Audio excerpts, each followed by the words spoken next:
ಇಷ್ಟಲಿಂಗ ಪೂಜೆ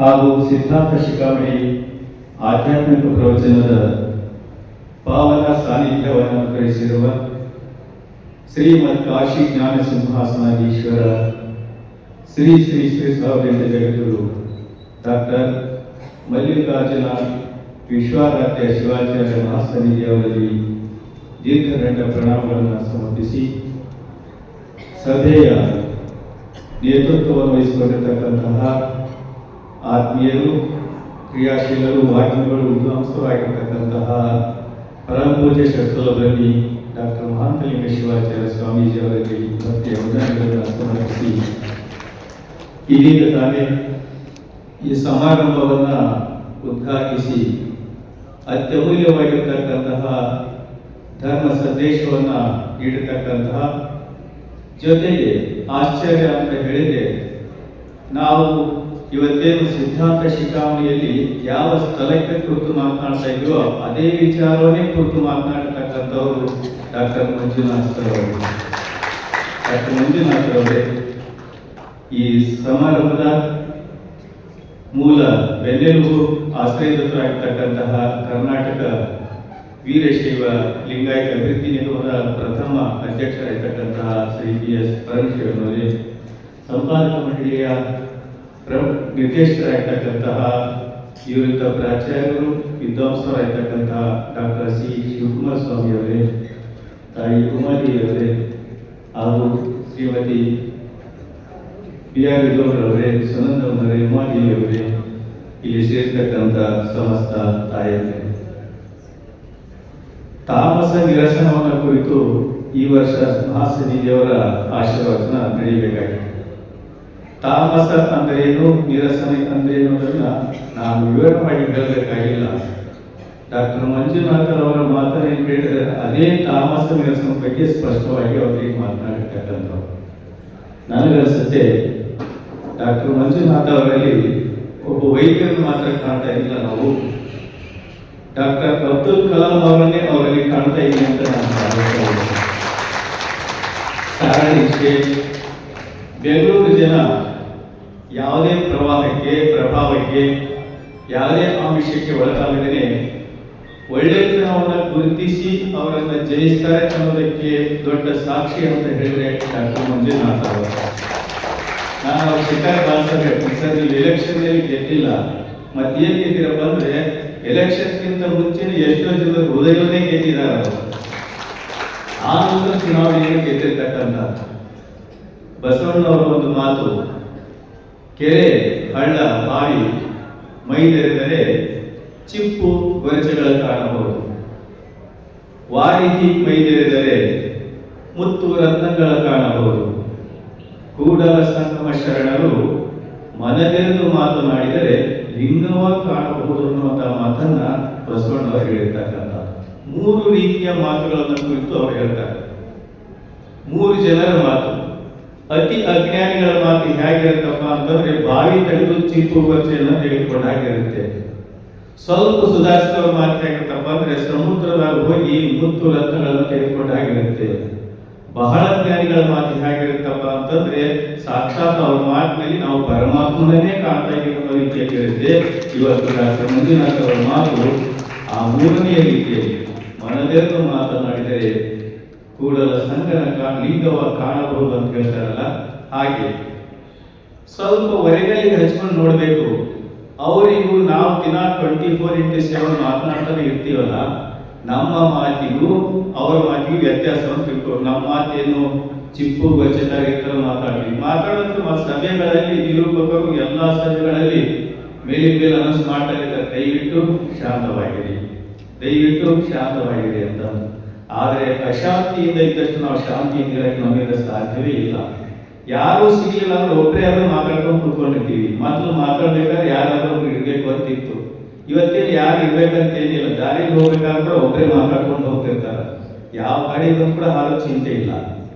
ಆ ಮಾತುಗಳು ಅದರಲ್ಲಿ ಏನು ಮಾತಾಡ್ತಿರ್ಬೋದು ನಾವು, ಆ ಮಾತುಗಳು ಅಂತ ವ್ಯರ್ಥ ಮಾತುಗಳನ್ನು ಮಾತಾಡಿ ಬಸವಣ್ಣವರು ನುಡಿದರೆ ಅಂತ ಯಾಕಂದ್ರೆ ನೀನು ಮಾತಾಡೋದೇ ಆದರೆ ಹಿಂಗೆ ಮಾತಾಡ ಇಲ್ಲ ಅಂತಂದ್ರೆ ಇರೋದು ಒಳ್ಳೆಯದು ಅಂತ ಹೇಳ್ತಾರೆ. ಹಾಗೆ ವ್ಯರ್ಥವಾಗಿ ಮಾತನಾಡೋ ಬದಲಿ ಅರ್ಥಪೂರ್ಣವಾಗಿ ಮಾತನಾಡಬೇಕು ಅನ್ನೋದನ್ನು ತೋರಿಸಿಕೊಟ್ಟಂಥವರು ಡಾಕ್ಟರ್ ಮಂಜುನಾಥ್ ಅವರು ಅಂತ ನಾನು ಹೇಳ್ತಿದ್ದೇನೆ. ಆ ನಿಟ್ಟಿನೊಳಗೆ ಸಿದ್ಧಾಂತ ಶಿಖಾಮಣಿ ಸಾರ್ಥಕ ಬದುಕಿನ ಒಂದು GPS ಅಂತ ಹೇಳಿದ್ರೆ ಅತಿಶಯೋಕ್ತಿ ಅಲ್ಲ. ನಾವು ಹೇಳ್ತೇವೆ ನೋಡಿ, GPS ಇಂಥ ಹೋಗ್ಬೇಕಂತ ಅದ್ರಲ್ಲಿ ಗುರುತು ಮಾಡಿಬಿಟ್ರೆ ಇಷ್ಟು ದೂರ ಹೋಗು, ಇಷ್ಟು ದೂರ ಎಡಕ್ಕೆ ತಿರುಗು, ಇಷ್ಟು ದೂರ ಬಲಕ್ಕೆ ತಿರುಗು, ಅಲ್ಲಿ ನೀವು ಸೇರುವಂತ ಜಾಗ ಇದೆ ಅಂತ ಹೇಳ್ತಲ್ಲ. ನಾನು ಒಬ್ಬ ಪರಿಪೂರ್ಣ ವ್ಯಕ್ತಿಯಾಗಿ ಬಾಳಬೇಕು ಅಂತ ಏನಾದ್ರು ಸಿದ್ಧಾಂತ ಹೇಳಿದ್ರೆ ಆ ಸಿದ್ಧಾಂತ ಕೆಲವೊಂದನ್ನ ನಿರಸನ ಮಾಡು, ಕೆಲವೊಂದನ್ನ ರೂಢಿಸಿಕೋ.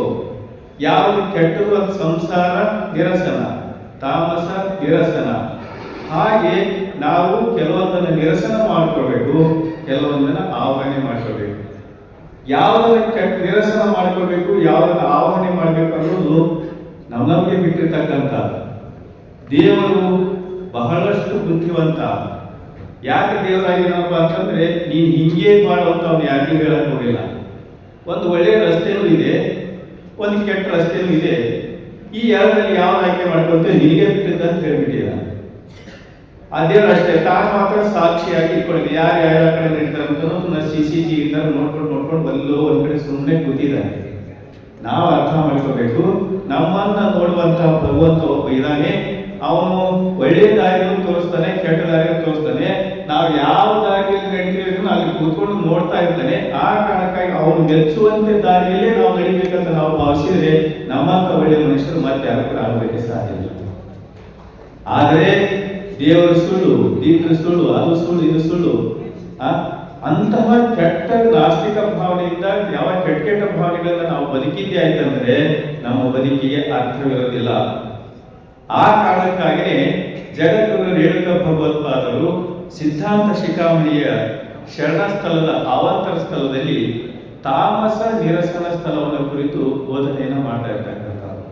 ತಾಮಸ ಅಂದ್ರೆ ತಮಸ್ಸು ಅಂದ್ರೆ ಕತ್ತಲು, ತಾಮಸ ಅಂದ್ರೆ ಕತ್ತಲಿನ ಭಾವವೇ ತಮಸ್ಸು, ತಾಮಸ.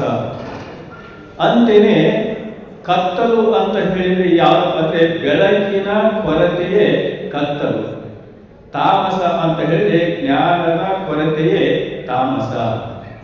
ಅಂತೆಯೇ ಯಾರು ಜ್ಞಾನಿಗಳು ಯಾರು ಅಜ್ಞಾನಿಗಳು ಅಂತ ತಿಳಿದು ನೋಡಿದ್ರೆ, ನಾನು ಜ್ಞಾನಿ ಅಂತ ನಾನು ಭಾವಿಸಿದ್ರೆ, ನಾನು ತಿಳ್ಕೊಂಡಂತವನು, ನಾನು ಜ್ಞಾನಿ, ನಾನು ಎಲ್ಲವನ್ನೂ ಅರ್ಥವಂತವನಂತ ಭಾವನೆ ನನ್ನಲ್ಲಿ ಬಂತು ಅಂತಂದ್ರೆ ನನ್ನಂತ ಅಜ್ಞಾನಿ ಮತ್ತೆ ಯಾರು ಕೂಡ.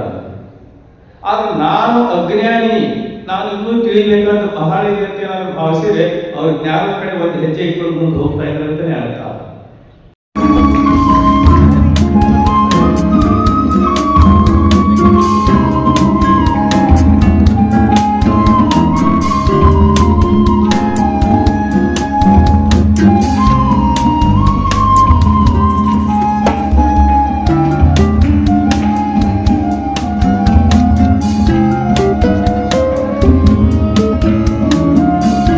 ಪ್ರಾರಂಭದ ವರ್ಷದಲ್ಲಿ ಮೊದಲನೇ ದಿನ ನಮ್ಮ ನಿಮ್ಮೆಲ್ಲರ ಪುಣ್ಯ, ಈ ಒಂದು ದೊಡ್ಡ ದೊಡ್ಡ ವ್ಯಕ್ತಿಗಳು ಜೊತೆಗೆ ಸ್ವಾಮಿಗಳವರ ಮಲ್ಲಿಕಾರ್ಜುನ ಆ ಕಾರ್ಯಕ್ರಮ ಏನು ಹೆಚ್ಚಿನ ಒಂದು ಇದರಲ್ಲಿ ನಾವು ಮಾಡಲಿಕ್ಕೆ ಸಾಧ್ಯ ಆಗ್ತದೆ. ಅದಕ್ಕೆ ಈ ಒಂದು ಇದರಲ್ಲಿ ನಾವೆಲ್ಲ ಸಂಪರ್ಕದೊಳಗ ಇವತ್ತೇನು ಬರ್ತಿರಲಿಲ್ಲ, ನಾಳೆ ಇನ್ನೊಂದು 4 ಮಂದಿಗೆ ನೀವು ಕರ್ಕೊಂಡ್ಬರ್ಲಿಂಗ ಮಹಾಪೂಜೆಯಲ್ಲಿ ಸಹ ಎಲ್ಲ ಸಂಪರ್ಕದೊಳಗ ಭಾಗಿಯಾಗಿ ಆ ಒಂದು ವೀರಶೈವ ಧರ್ಮದಲ್ಲಿ ನಮ್ಮ ಲಾಂಛನ ಏನಿದೆ ಅದರ ಒಂದು ಪೂಜೆಯಲ್ಲೂ ಕೂಡ ತಾವು ಜಗದ್ಗುರು ಒಂದು ಇಷ್ಟಲಿಂಗ ಪೂಜೆಯಲ್ಲಿ ಭಾಗಿಯಾಗಿ ನಾವು ಇವಾಗೇನು ಸರ್ ಹೇಳಿದ್ರಲ್ಲ ಧಾರಾವಾಹಿಗಳು ಯಾವ್ಯಾವ ಅಂತೇಳಿ, ಯಾಕಂದ್ರೆ ಧಾರಾವಾಹಿಯಿಂದನೇ ಎಷ್ಟೋ ಹೆಣ್ಮಕ್ಳ ಜೀವನ ಹಾಳಾಗ್ತಾ ಇದ್ದಾವೆ. ಅದಕ್ಕೆ ಅದನ್ನು ನೋಡೋದನ್ನು ಬಿಟ್ಟು ಅದರಲ್ಲಿ ವಿಶೇಷವಾಗಿ ನಾವಿವತ್ತ ಎಲ್ಲರೂ ನಗನಗ್ತಾ ಇರಿ. ಅವ್ರು ಹೇಳಿದ್ರಲ್ಲಿ 100% ಸತ್ಯವಾದ ಮಾತುಗಳನ್ನು ನುಡಿದಿದ್ದಾರೆ. ಎಲ್ಲರೂ ನಮ್ಮ ಜೀವನದಲ್ಲಿ ಅದನ್ನ ಅಳವಡಿಸ್ಕೊಳ್ಬೇಕು ಅನ್ಕೊಳ್ತೀನಿ. ಸರ್ ಗುರುಗಳೇ ನಾನು ಹೇಳಿದ್ದೀನಿ ಟ್ವಿನ್ಸ್ ಅಂತ ಹಾಗೆ ಇದ್ದಾರೆ. ಉಮಾದೇವಿ ಆಗ್ಬೋದು, ಅವರ ಸಹೋದರಿ ಆಗ್ಬೋದು. ಈ ವಯಸ್ಸಿನಲ್ಲೂ ಎಷ್ಟೊಂದು ಚಟುವಟಿಕೆಯಿಂದ ಈ ಎಲ್ಲ ಕಾರ್ಯಗಳ ಎದ್ದು ನಿಂತು ಕೆಲಸ ಮಾಡ್ತಕ್ಕಂಥವ್ರು ಅವರೇ.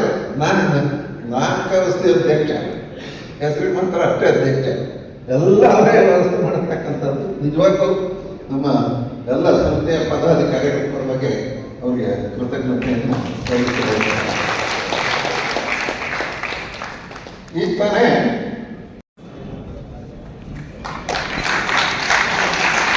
ಗುರುಳೆ ಸ್ವಲ್ಪ ಆರ ಇಟ್ಕೊಳ್ಳಿ. ಗುರುಳೆ ಸ್ವಲ್ಪ ಆರ ಇಟ್ಕೊಳ್ಳಿ. ಪರಮಶಿವ ಅವರೇ ಸ್ವಲ್ಪ ಆರ ಇಟ್ಕೊಳ್ಳಿ. ಭಾಷಣವನ್ನು ಮಾಡಬೇಕು ಅಂತ ಕೇಳ್ಕೊಳ್ತೀನಿ. ಅವರೇ ಮೂಲ ಕಾರ್ಯಕರ್ತ, ನಮ್ಮ ಮಾರ್ಗದರ್ಶಕ, ನಮಗೆ ಶಿಕ್ಷಕರು. ಇದು ಹಾಗೆ ಮನ ಅಂತ ಮುಗಿಸುವ ಸರಿ ಮಾಸಗಳ ಬದಲು ಅಥವಾ ವಿಭೂತಿಪುರದ ಶ್ರೀಗಳಾಗ್ಬೋದು, ಇಬ್ಬರು ಕೂಡ ಆಗ್ತದೆ. ಮತ್ತು ಮಂಜುನಾಥ ಬಗ್ಗೆ ಹೆಚ್ಚಿಗೆ ಹೇಳುವ ಅವಶ್ಯಕತೆ ಇಲ್ಲ. ನನಗೊಂದು ಹೋದರೆ ಅವರು ಕೇಂದ್ರದಲ್ಲಿ ಸಚಿವರಾಗಿದ್ದರೆ ಇಡೀ ಕರ್ನಾಟಕಕ್ಕೆ ಒಳ್ಳೆ ಕೆಲಸ ಮಾಡಬೇಕು ಅಂತಕ್ಕಂಥ ಭಾವನೆ ನನ್ನ ಮನಸ್ಸಲ್ಲಿ ಮುಗಿದುಬಿಟ್ಟಿದೆ. ಹಾಗೆ ಬಹಳ ಜನ ಡಾಕ್ಟರ್ ಜೊತೆ ಕೂಡ ನಾನು ಇದ್ರ ಬಗ್ಗೆ ಚರ್ಚೆ ಮಾಡಿದ್ದೆ. ಅವ್ರು ಖಂಡಿತ ಎಲೆಕ್ಟ್ ಆಗ್ತಾರೆ. ನಮ್ಮ ತಾಲೂಕು ಮಾಗಡಿ ತಾಲೂಕು, ನಾನು ಮಾಗಡಿ ತಾಲೂಕು, ಆ ಕ್ಷೇತ್ರ ಕೂಡ ಅವ್ರಿಗೆ ಮತದಾರರಿಲ್ಲ. ನಾನು ಅನೇಕ ನಮ್ಮ ಬಂಧು ಬಳಗಕ್ಕೆ ಕೂಡಿ ಡಾಕ್ಟರ್ಗೆ ಓಟ್ ಹಾಕಿ ಅವ್ರನ್ನ ಗೆಲ್ಲಿಸಿ ಕೇಂದ್ರದಲ್ಲಿ ಅವ್ರು ಖಂಡಿತ ಸಚಿವರಾಗ್ತಾರೆ. ಎಲ್ರಿಗೂ ಒಂದು ಅಗತ್ಯ ಬಡ ಬಗ್ಗೆ ಅನುಕೂಲ ಆಗುತ್ತೆ ಕೆಲಸ ಮಾಡಿದ್ರೆ. ನಿಜವಾಗೂ ನಾವು ನಿರೀಕ್ಷೆ ಮಾಡಿದ ಮಟ್ಟಕ್ಕಿಂತ ಹೆಚ್ಚಿನ ಮತಗಳನ್ನು ಪಡೆದು ಸೂಚನೆ ಆದಕ್ಕೆ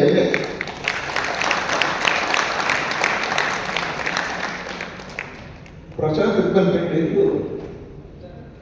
ಇದರ ಆ ಕೆರೆ ಪಟ್ಟೆ ಹಾಕೊಂಡಿದ್ದೀವಿ. ನನ್ನ ಕಣ್ಣೆಲ್ಲ ಮಂಜು ವಯಸ್ಸಾಗ್ತಲ್ಲ, 86 ನಡೀತಾ ಇದೆ. ನಾನು ಗುರುಗಳಿಗೆ ಹೇಳ್ತಾ ಇದ್ದೇನೆ, ಈ ಸಮಿತಿಯಿಂದ ನನ್ನ ಬಿಡುಗಡೆ ಮಾಡಿ ಪ್ರಶಾಂತ್ ತ್ರಿಪನ್ಪೇಟೆ ಅಧ್ಯಕ್ಷ ಮಾಡ್ಬಿಡೋಣ. ಅವರು ಕಿರಿಯ ಸಾಹಿತಿಗಳಿದ್ದಾರೆ, ಉತ್ತಮ ವಾಕ್ಯಗಳಿದ್ದಾರೆ, ಬಹಳ ಚೆನ್ನಾಗಿ ಉಪನ್ಯಾಸವನ್ನ ಮಾಡ್ತಾರೆ. ಅವ್ರನ್ನ ಮಾಡೋಣ ಅಂತ. ತ್ರೈಲೋಕ್ಯ ಸಂಪದಾಲೇಖ್ಯ ಸಮುಲ್ಲೇಖನ ವೃತ್ತಯೇ